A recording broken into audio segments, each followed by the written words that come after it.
안녕하세요 여러분. 네, 제가 잠깐 기도하고 오늘 말씀 증거하는 시간 갖겠습니다.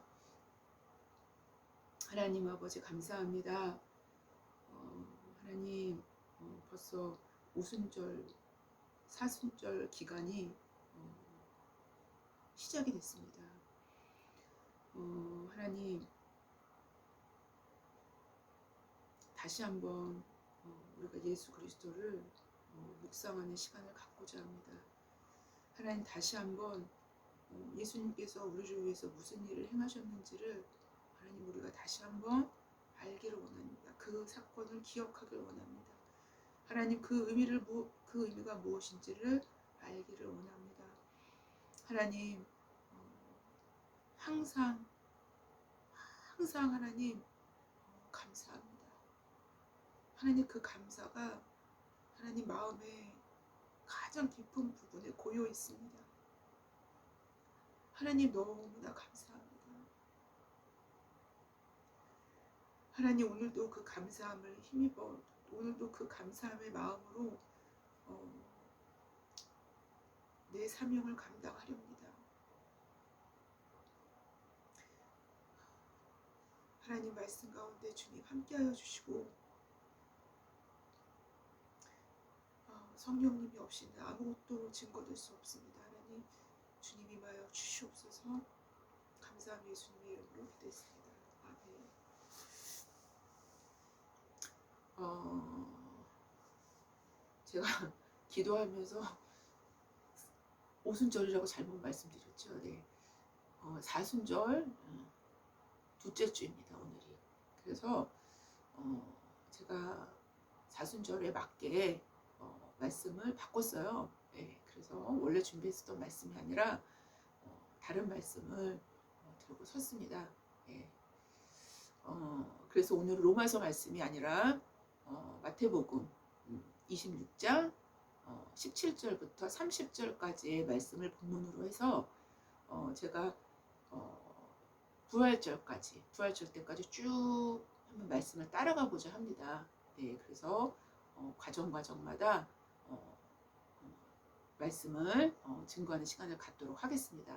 네, 그래서 오늘은 마태복음 26장 17절부터 30절까지를 본문으로 잡고요. 사순절 둘째 주 말씀의 제목은 마지막 만찬입니다.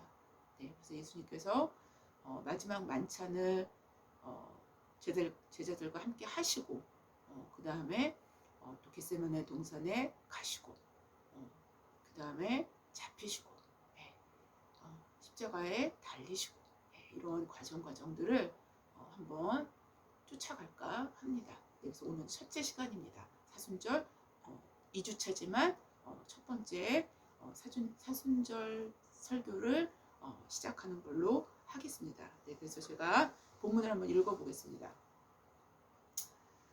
마태복음 26장 17절부터 30절입니다. 네, 조금 본문이 길지만 그래도 제가 천천히 읽어보겠습니다. 여러분 성경을 갖고 계시면 눈으로 따라 읽어주시기 바랍니다.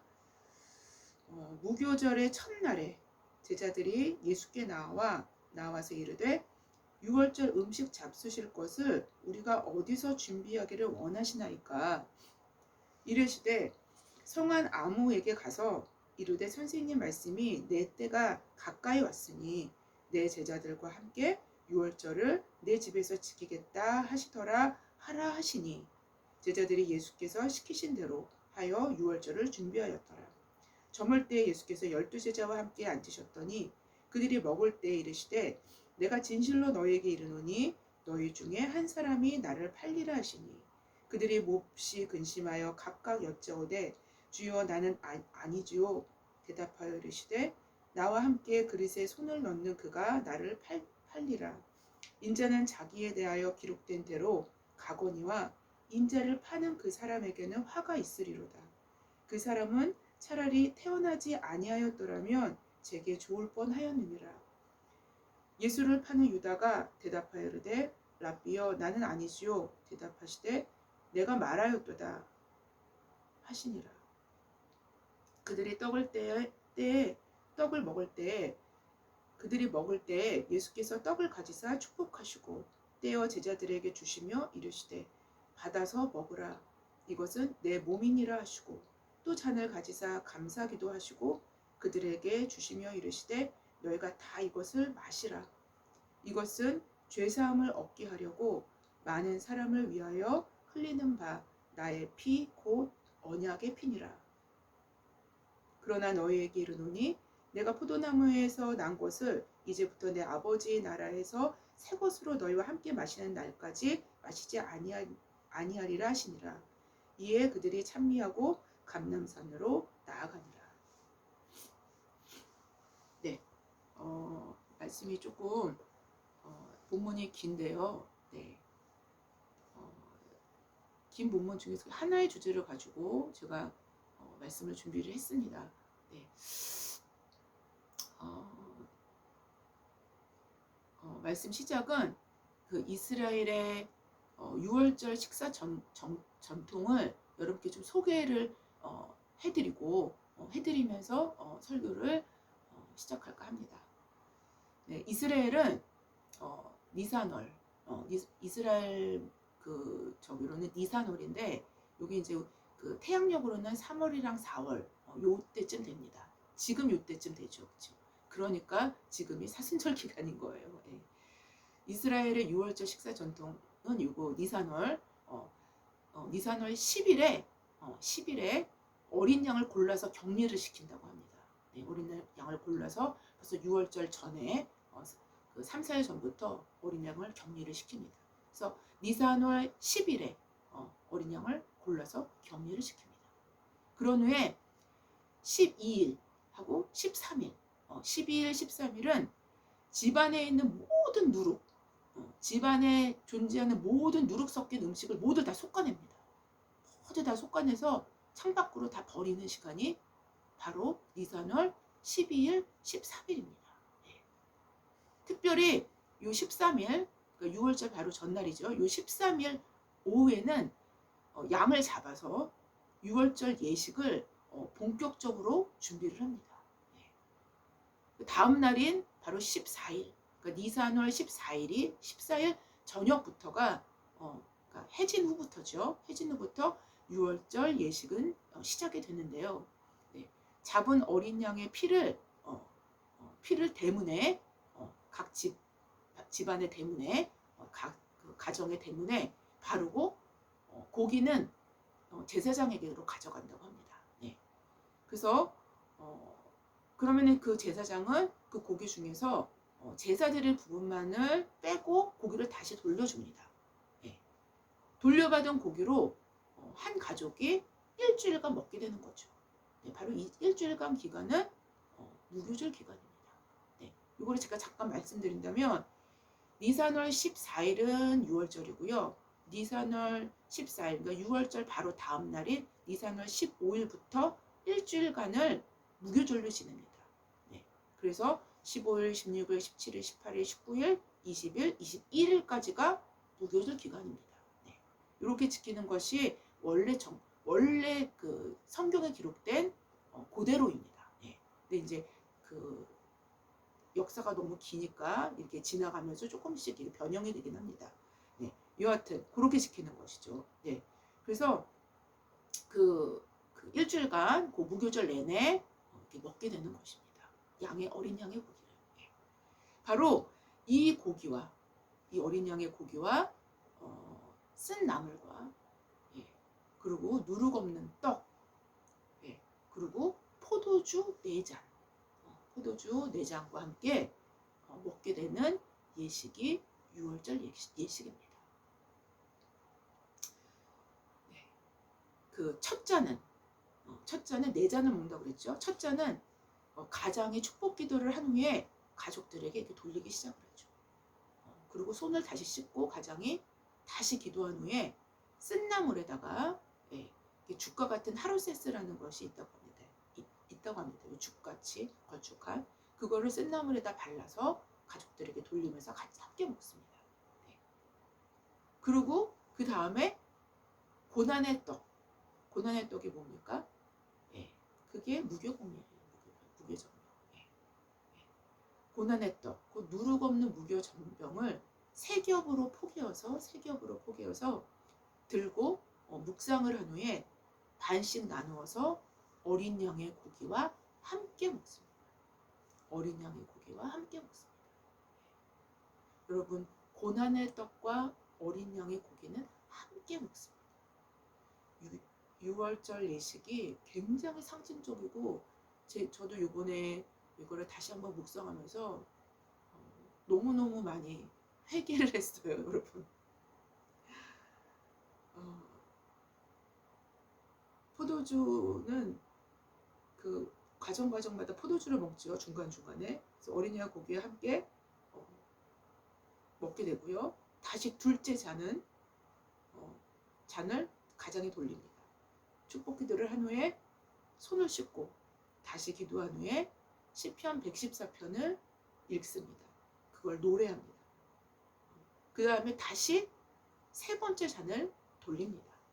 네, 이거 다 포도주의죠, 그렇죠? 잔 돌리는 게. 세 번째 잔을 돌고 묵상을 한 후에 창문을 연다고 합니다.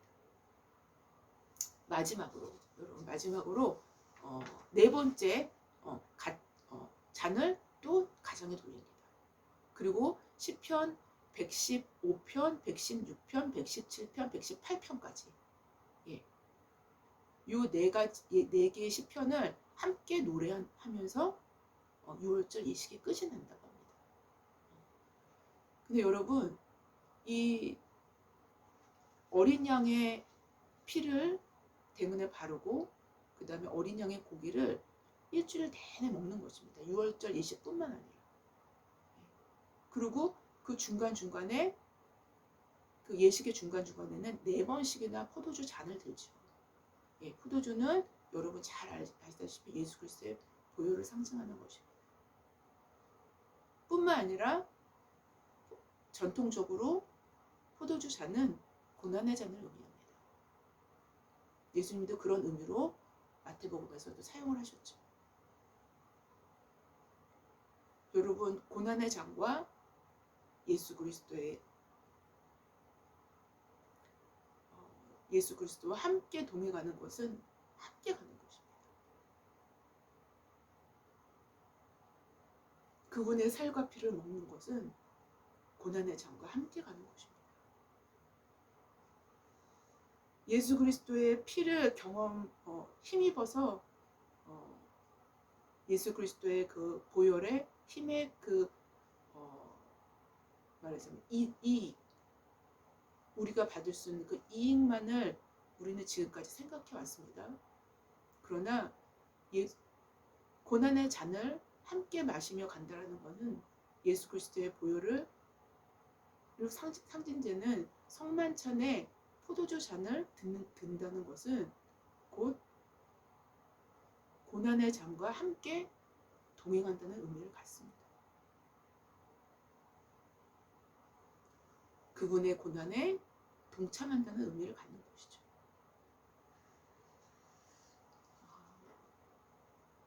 네, 여하튼 저에게 많은 것들을 생각하게 하는 6월절 예식이었습니다. 네. 그 고난의 잔을 들면서 또한 찬양하며 가는 것입니다. 그것이 6월절 예식입니다.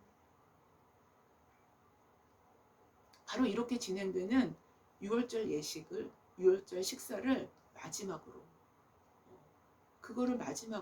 제자들과 지키시길 너무나 원하고 원하셨다라는 것이죠.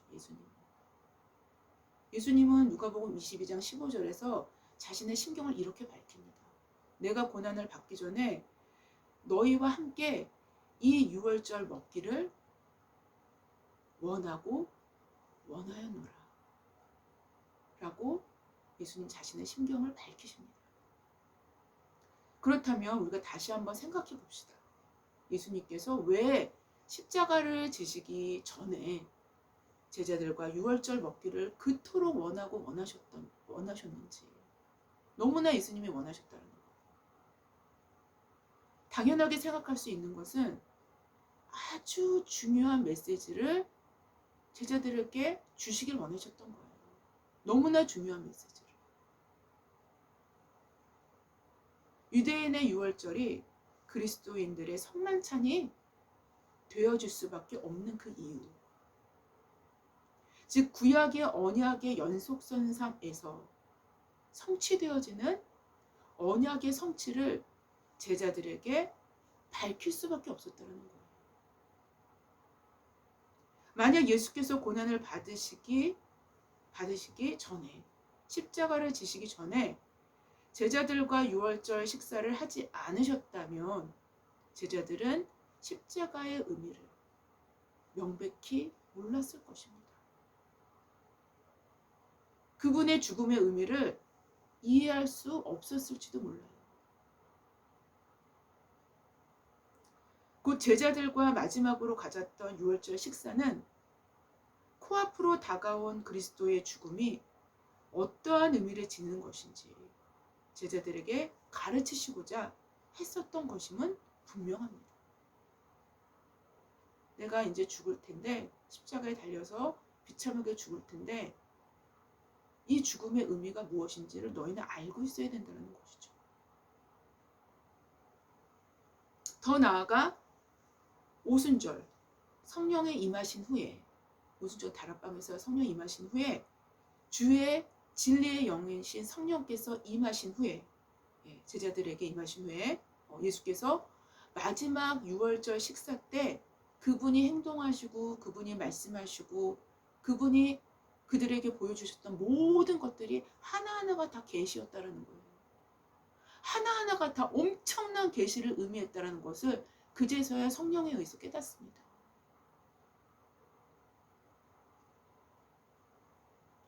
왜 마지막 식사를 유월절 식사로 갖길 원하셨던 그 시간적인 의미, 왜 해필이면 유월절을 그 기간 동안에 그 시간적 의미가 무엇인지, 왜 언약의 피, 오늘 본문에서 보면은 언약의 피라고 나오죠. 보면은 이것은 죄사함을 얻게 하려고 많은 사람을 위하여 흘리는 바 나의 피 곧 언약의 피니라 라고 나오죠. 왜 언약의 피라고 말씀하셨는지, 바로 그리스도의 행동 하나하나에 담긴 계시는 진리의 성령을 통해서 더 분명하게 이해되어지게 됩니다. 오늘 본문은 예수께서 십자가에 달리시기 전에 마지막으로 제자들과 유월절 식사를 하시는 장면을 담아내고 있습니다. 유대 달력으로는요, 유대 달력으로 확인할 수 있는 것은 예수께서 제자들과 유월절 식사를 가진 때는 니산월 12일, 13일, 12일에서 13일로 넘어가는 저녁 시간일 것으로 계산할 수 있어요. 유월절 만찬, 실제로 했었던 그 시간이. 그러니까 니산월 12일에서 13일로 넘어가는 그 시간, 그 시간으로 계산이 됩니다. 그러니까 13일이 처음 시작되는 시간에 유월절 식사를 제자들과 함께 하신 것입니다. 양 잡는 날이죠. 그렇죠? 그때 유월절 양 잡는 날에 처음 시작하는 그 시간쯤에 식사를 가지신 거예요. 유대 달력의 그 하루 기준은요, 지금 태양력을 사용하는 우리랑 하루 기준이 틀립니다. 우리는 밤 12시가 이제 하루의 시작이잖아요. 그때 12시 딱 지나면 이제 그 다음 날로 가는 거죠. 근데 그 이스라엘 유대 달력은 해가 지면 그때부터 첫날이 시작이 됩니다. 해가 지면 첫날에 시작되고, 그리고 쫙 낮까지 쫙 다 돌아가서 해가 지기 바로 직전까지 하루를 칩니다. 그렇게 되는 게 유대의 하루의 기산입니다. 원래 유월절은 니산월 14일이 지켜지는 것인데요. 예수님은 유월절 예식을 지키시지, 유월절 예식을 지키시지 못하시고 십자가에 돌아가신 것입니다. 즉 유월절 식사를 제자들과 하루 땡겨서 하신 거예요. 제자들과 하루 땡겨서 하신 것입니다. 바로 유월절 하루 전날인 니산월 13일을 처음 여는 첫 시간쯤에 유월절 식사를 하셨고, 그 동일한 13일 오전에 십자가에 달리셨고, 그리고 오후에 운명하신 것입니다. 그러니까 유월절 식사와 십자가 사건은 태양력으로는 이틀이지만요, 그 다음 날이지만요, 유대 달력으로는 같은 날입니다. 한 날이라는 거죠. 니산월 13일, 즉 유월절 양 잡는 날을 그 여는 첫 시간쯤에 제자들과 떡과 포도주를 나누셨고, 양 잡는 날에 유대인들이 주로 양을 잡는 시간인 오전 9시부터 오후 3시 정도까지 십자가에 달리시고 운명하신 것입니다.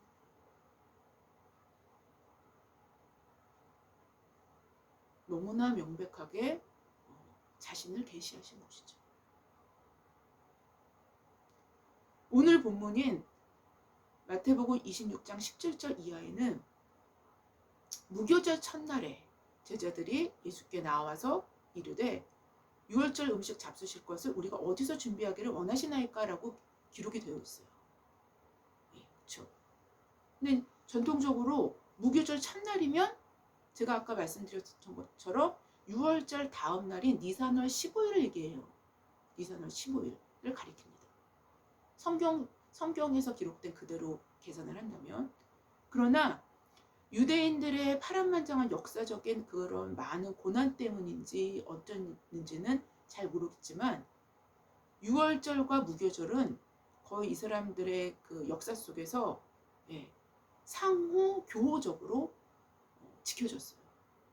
그러니까 너무나 이제 고난이 많기 때문에 그 무교절 안에 그냥 유월절을 하나 포함이 되든지 유월절 예식을 하면서 그냥 유월절을 무교절을 그냥 같이 이렇게 덤으로 하든지 이런 식으로 같이 이렇게 섞여져서 이 두 가지 절기가 진행이 됐다는 것이죠. 네. 유대인들은 제가 설교 처음에 말씀드린 것처럼 것과 같이 유월절, 그러니까 유월절이 1월 14일이죠. 네. 유월절 하루 이틀 전, 그러니까 12일, 13일에 집안에 있는 모든 유교물들을 다 속간해서 창밖으로 던지는 시간을 갖는다고 제가 말씀을 드렸어요. 12일, 13일. 그렇기 때문에 유대인들은 통상적으로 그 모든 유교물들은 다 창밖으로 버리는 그 12일, 13일을 그냥 무교절로 불렀던 것입니다. 왜냐하면 집안에 무교물들만 있게 하기 위해서 유교물들을 다 창밖으로 버리는 시간들이기 때문에 그렇게 제거하는 시간을 가졌던 거죠. 그래서 유대인들에게는 이러한 시간들도 무교절이라고 인식되어지기 시작한 듯합니다.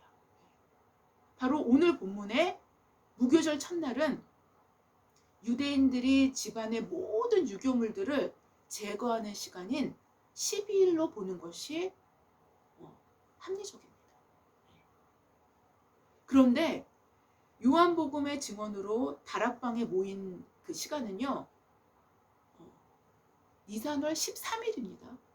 니산월 13일 양 잡는 날입니다. 그렇게 확인이 돼요. 요한복음에서는. 여기서 그래서 우리가 확인해서 계산할 수 있는 것은 무교절 첫날, 그러니까 12일이죠. 즉 니산월 12일이 거의 끝나갈 무렵에 해가 질 때쯤 뉘엿뉘엿할 때쯤 끝나갈 무렵에 다락방을 구하러 제자들이 나갔고 다락방을 구하러 제자들이 나간 것입니다. 그러니까 초저녁이죠. 그렇죠? 그리고 즉 12일에서 13일로 넘어가는 저녁 시간에 13일이 시작되는 그 저녁 시간쯤에 다락방에 모인 것입니다. 그리고 13일 날이 시작되는 그 시점에 저녁 식사를 하기 시작한 것입니다. 이게 성경적으로 사복음서를 다 확인해 보면 이 시간이 정확히 맞습니다. 그래서 13일이 시작되는 시간쯤에 다락방에서 유월절 음식을 나눌 수 있게 된 것입니다. 바로 예수님은 양을 잡는 날에 제자들에게 자신이 유월절 양으로 곧 이날 죽임을 당할 것을 행위로서 계시하신 것입니다. 바로 그들이 가졌던 식사의 시간적 의미는 곧 그게 바로 계시였던 거예요.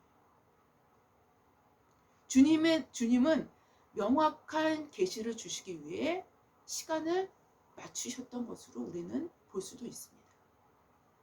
바로 지금까지 지켜지고 있는 유월절은 그리스도와 그 피의 효력을 예표하는 하나의 사인으로 역사 가운데 지켜져 왔으나 이제 곧 그 예표의 실체, 그 예표의 본질이 드러나는 역사적 사건이 주어질 것임을 알려주신 것입니다.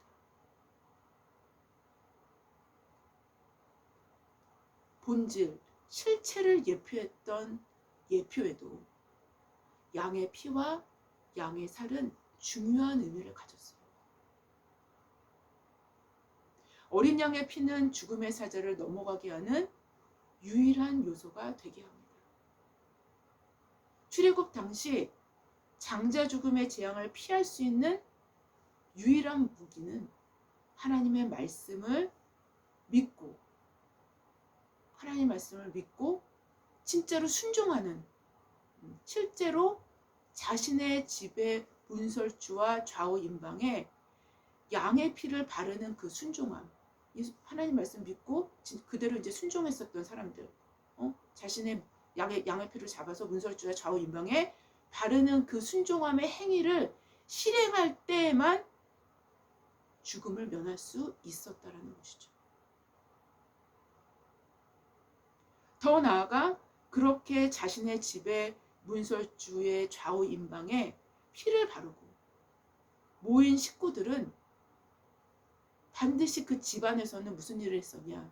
유월절 규례대로 양의 고기를 먹고 무교병과 고난을 상징하는 무교병, 고난을 상징하는 쓴나물을 함께 양의 고기와 함께 먹는 예식이 진행되었다는 것이죠. 바로 그것을까지도 모두 실행을 할 때 죽음의 사자가 넘어갔다는 것입니다.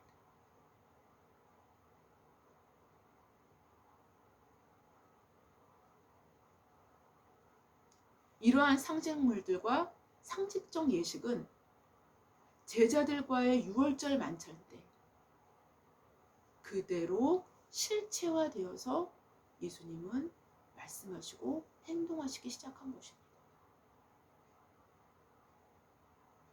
그들이 먹을 때 예수께서 떡을 가지사 축복하시고 떼어 제자들에게 주시며 이르시되 받아 먹으라, 이것은 내 몸이니라 하시고 또 가지사 감사기도 하시고 그들에게 주시며 이르시되 너희가 다 이것을 마시라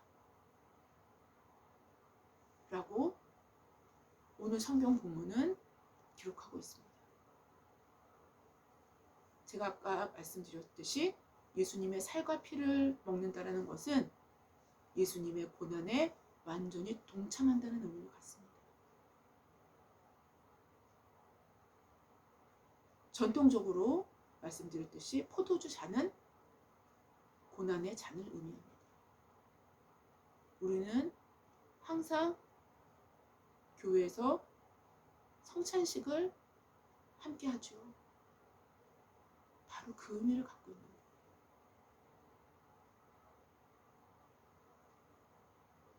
또 왜 예수님께서는 자신을 먹으라고 하실까요? 왜 예수님께서는 자신을 마시라고 하실까요? 이것 때문에 초대교회 사람들은 식인종이라고 오해를 받았습니다. 로마 사람들에게. 인간은 자신이 먹는 것으로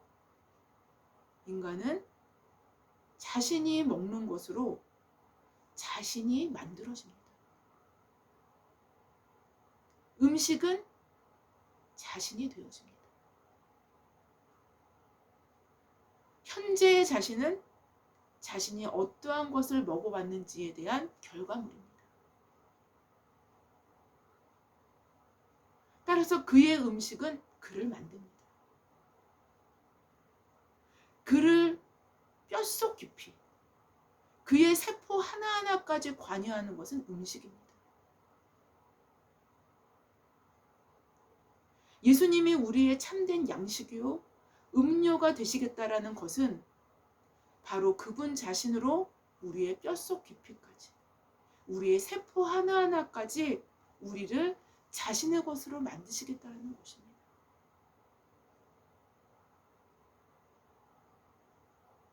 그분을 먹을 때 이 일이 가능하게 되기 때문이죠. 믿음이 없이는 어떤 음식도 근데 먹을 수가 없어요. 일반적으로 우리가 음식을 먹을 때 보면 우리는 대단한 믿음의 소유자들입니다. 하나님은 누구에게나 이런 믿음을 주셨어요. 그 음식이 무엇인 줄 알고 그렇게 잘도 받아 먹습니까? 넙죽넙죽. 네?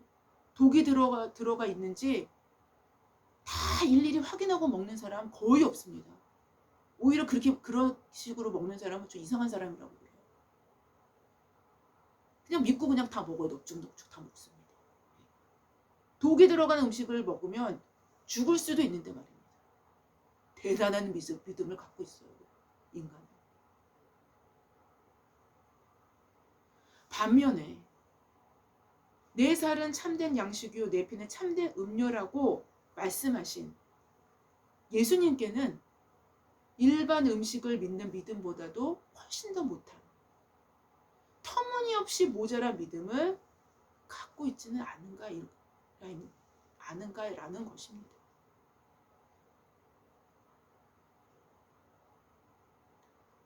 일일이 하나하나 의심하잖아요. 그러니까 모든 것들이 우리 인간 내부적으로 왜곡이 된 것입니다. 먹는 것은 믿음을 전제로 합니다. 먹지 않는 것은 믿지 못해서입니다.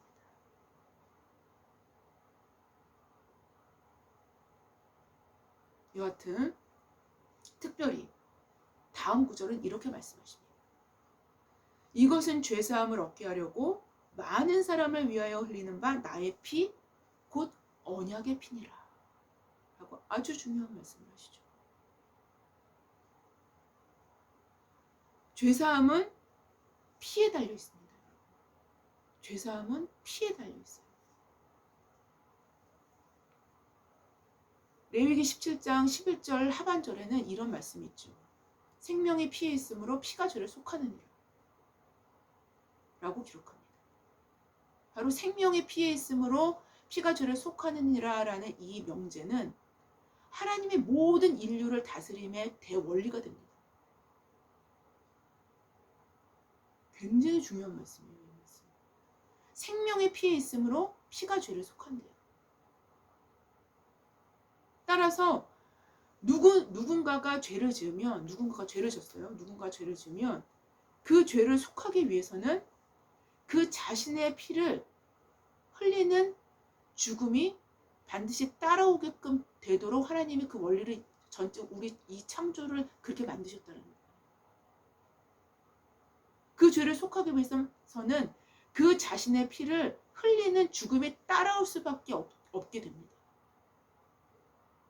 사도 바울은 그래서 이런 이유로 죄의 삭은 사망이라고 얘기한 거예요. 그래서 죄를 지은 인간의 역사 가운데 등장하는 것이 바로 제사제도인 거예요. 그래서 제사제도가 등장하는 거예요.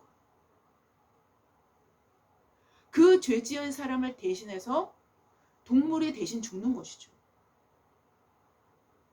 그 동물의 피가 그 사람의 피를 대신하는 것입니다. 그래서 그 사람은 살게 되는 원리죠. 바로 레위기 17장 11절 말씀이 제사제도의 근간이 되는 거예요. 예수님은 근데 우리가 여기서 생각해 볼 수 있는 것은 예수님은 6월절 양으로 오셨어요. 예수님은 극도로 낮아지셔서 인간의 몸으로 오셨지만 또 더 낮아지셔서 우리의 죄를 대신하시기 위해서 동물이 되신 거예요.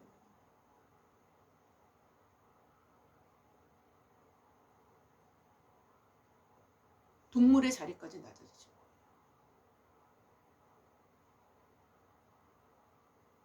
어린 양은 동물입니다.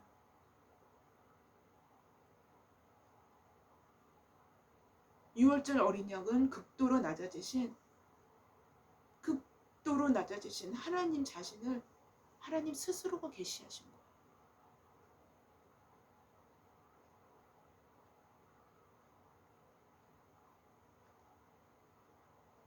그는 하나님의 아들로 사람이 되셨고 또 더 낮아지셔서 동물의 위치까지 낮아지신 것입니다. 여러분, 저는 사람이지만 동물처럼 낮아지지도 않더라고요.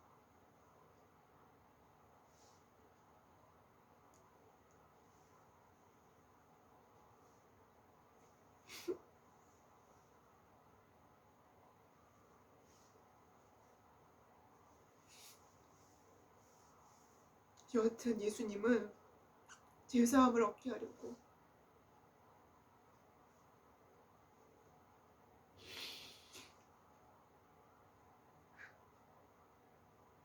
많은 사람 위해서 동물이 되어서 찢겨 죽으신 것입니다.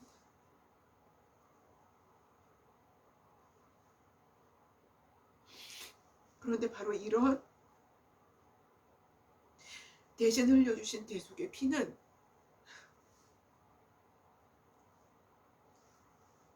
곧 언약의 피임을 분명히 밝히십니다. 그 대속의 피가 언약의 피라는 겁니다. 여기서 헬라어 원문에 사용된 용어가 바로 디아데케입니다. 여러분 기억나시나요? 네? 신데케와 디아데케, 제가 예전에 말씀드린 바 있습니다. 바로 한편이 일방적으로 언약 계약을 시작하고 조건을 정하는 의미를 갖는 그 언약으로 자신을 재산을 물려주는 사람이 언약을 결정하고 조건과 상속량을 정하는 것과 마치 유서나 서약 등의 의미가 바로 여기에 해당된다고 제가 말씀드렸었던 기억이 납니다. 바로 이 디아데케가 이 언약의 그 원어에 바로 이 디아데케가 기록이 되어 있습니다. 언약의 피에 여기서 언약은 바로 오늘 본문의 언약의 피는 어떤 유언이나 유서나 서약처럼 일방적인 하나님의 은혜를 확인할 수 있는 부분입니다. 사람은 자신에게 뭐가 제일 중요하고 뭐가 제일 필요한지조차도 모르는 존재가 사람이에요. 그래서 하나님은 일방적인 은혜를 우리에게 부어주시는 거예요.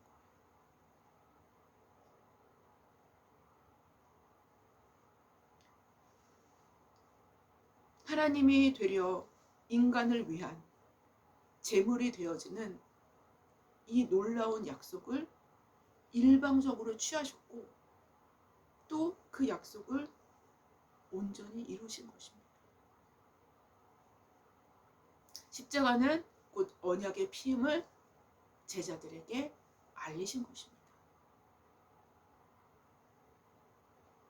출애굽 이후에 이스라엘 백성이 시내 광야에 도착한 후에 하나님은 모세를 통해서 십계명을 주시고 또 언약서를 주시죠. 그게 이제 출애굽기 21장부터 23장까지입니다.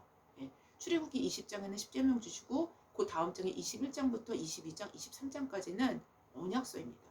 그래서 셰펠 하브리트라고 얘기하죠. 셰펠 하브리트. 그래서 십계명과 셰펠 하브리트를 주시죠. 그런 후에 출애굽 24장에서 하나님과 이스라엘 백성 사이에 계약을 맺습니다. 언약을 맺습니다. 네. 바로 이 십계명과 십회 하브리트의 언약서를 두고 계약을 맺는 거죠. 네. 계약을 맺게 됩니다. 곧 요것이 시내산 언약인데요. 네. 곧 이스라엘은 하나님의 백성으로 계약을 맺게 되는 것이죠. 이스라엘은 하나님의 백성으로, 나는 하나님의 백성으로 하나님과 계약을 맺는 것입니다. 그리고 하나님은 이스라엘의 하나님으로 계약을 맺는 것입니다. 출애굽기 24장 8절 이하에 모세가 그 피를 가지고 백성에게 뿌리며 이르되 이는 여호와께서 이 모든 말씀에 대하여 너희와 세우신 언약의 피니라 라고 나옵니다. 아주 정확하게 동일한 용어를 사용합니다. 바로 그 언약의 피가 오늘 현재 예수님께서 지금 제자들과 식사를 하시면서 말씀하신 그 언약의 피인 거예요.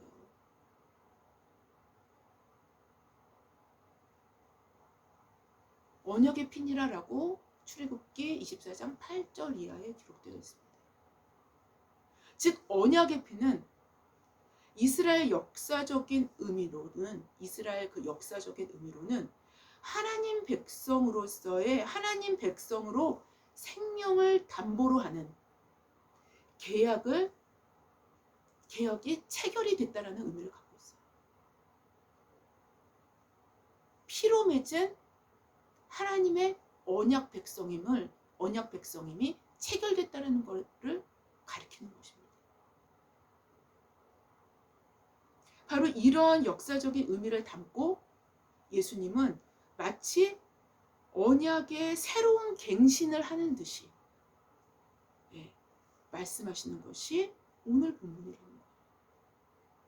즉 예수님 자신의 피는 자신의 생명을 담보로 하는 언약으로 하나님의 백성으로 언약 갱신을 하는 것입니다.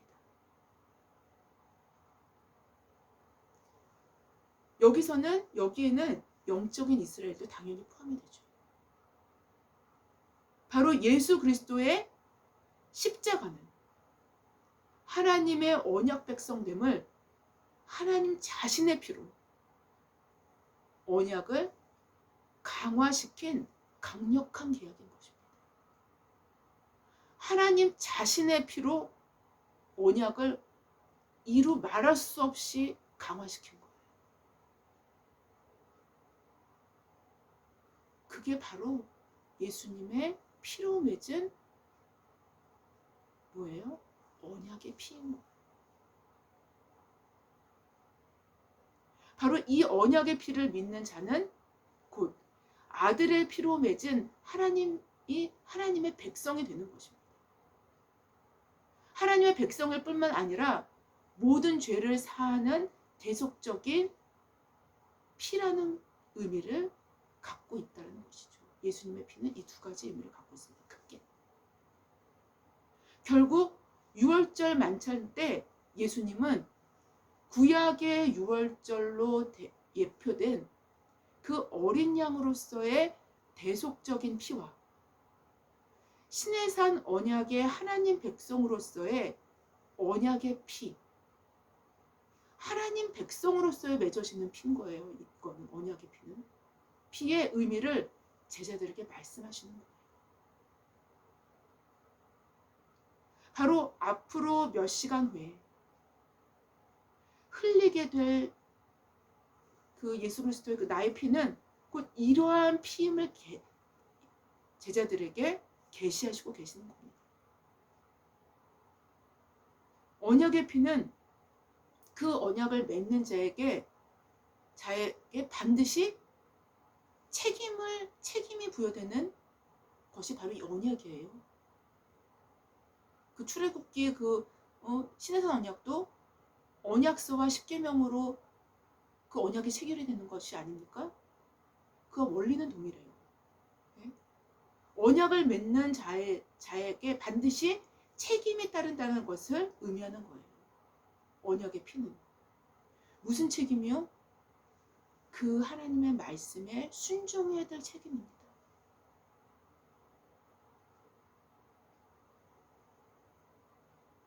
그 말씀을 순종해야 할 책임이 그 언약에 내포되어 있는 거예요.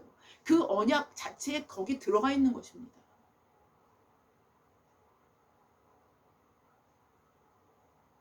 신해산 언약도 셰펠 하브리트와 십계명을 순종할 것을 그 내용으로 언약을 맺는 거잖아요. 그와 동일합니다. 신약의 하나님의 백성들은 동일해요. 하나님의 말씀으로, 예수 그리스도의 말씀으로, 하나님의 말씀으로 언약 백성을 맺는 거예요. 그 내용으로 계약을 해서.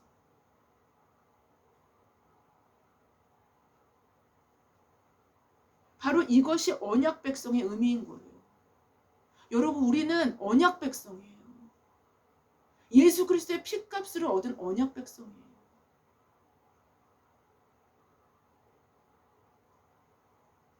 예수님의 십자가 사건, 그분의 피의 의미는 곧 이 두 가지를 모두 포함하는 거예요. 따라서 순종하지 않는 삶은 언약을 배반하고 파기하는 것과 동일한 행동을 하는 것입니다.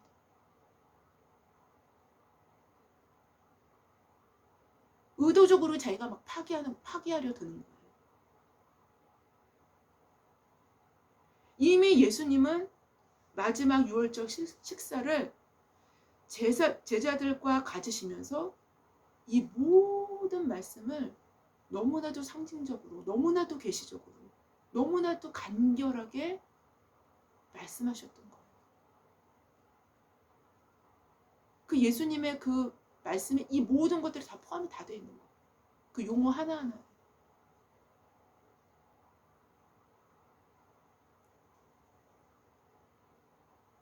그리고 바로 그 당일날 예수님은 십자가에 돌아가십니다.